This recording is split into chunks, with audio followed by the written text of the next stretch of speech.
আসসালামু আলাইকুম। Dream world of গ্রুপের আরও একটি ব্লগে আমি আপনাদেরকে স্বাগত জানাচ্ছি। আজ আমি আপনাদেরকে প্যারিসের একটি বিখ্যাত শপিং মল ঘুরে দেখাবো, যার নাম হচ্ছে গ্যালারি লাফায়েত। তবে শুধু প্যারিসই নয়, পৃথিবীতে যতটি বিখ্যাত শপিং মল আছে তার মধ্যে একটি হচ্ছে এই গ্যালারি লাফায়েত। ক্রিসমাস উপলক্ষে এই শপিং মলটি অনেক সুন্দর করে সাজানো হয়েছে। তারই এক ঝলক দেখতে পারবেন আপনারা আমারই ভিডিওতে। তবে চলুন ঘুরে আসি আমরা এই বিখ্যাত শপিং মল গ্যালারি লাফায়েত থেকে। এই মলটি দেখার জন্য প্রতিদিন প্রায় হাজার হাজার মানুষ এখানে আসে।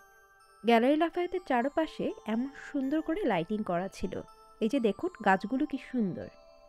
আর এই শপিং মলের চারপাশের দেয়াল জুড়ে এরকম মুভিং অ্যানিমেল দিয়ে ডেকোরেশন করা ছিল, যা এখানকার বাচ্চাদেরকে ভীষণ আকর্ষণ করছিল। এই যে দেখুন, বাচ্চারা কি আনন্দ নিয়ে দেখছে এই ডেকোরেশনগুলো। এখন আমি আপনাদেরকে গ্যালারি লাফায়েতের ভিতরটি ঘুরে দেখাবো। এটা হচ্ছে প্রধান ফটক।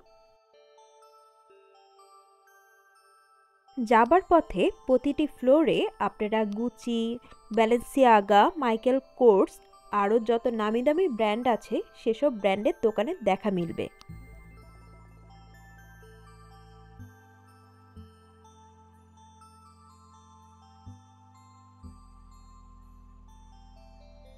গ্যালারি লাফায়েতে ঢোকার পর এন্ট্রেন্সে আপনারা এই ডেকোরেশনটি দেখতে পাবেন। ওই যে আমাদের বহু প্রতীক্ষিত ক্রিসমাস ট্রি দেখা মিলল।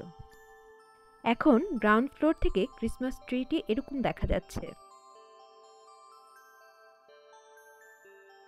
এই শপিং মল থেকে হলিউড, বলিউডের নায়ক নায়িকারাও শপিং করে থাকে।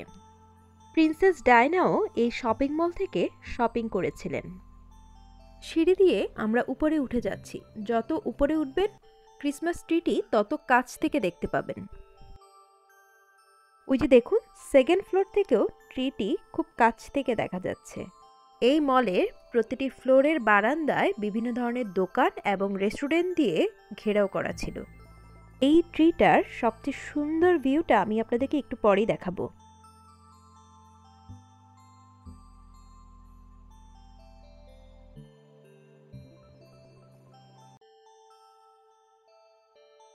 ক্রিসমাস ট্রিটি সত্যিই খুব সুন্দর ছিল, তাই না? এই তো এখন আমরা নিচে চলে যাচ্ছি।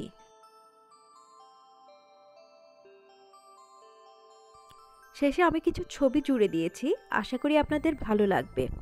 পুরো ভিডিওটি কেমন লাগলো আশা করি আমাকে কমেন্ট করে জানাবেন। আবারও ফিরে আসবো নতুন কোনো ব্লগ নিয়ে। ততদিন ভালো থাকবেন। ধন্যবাদ।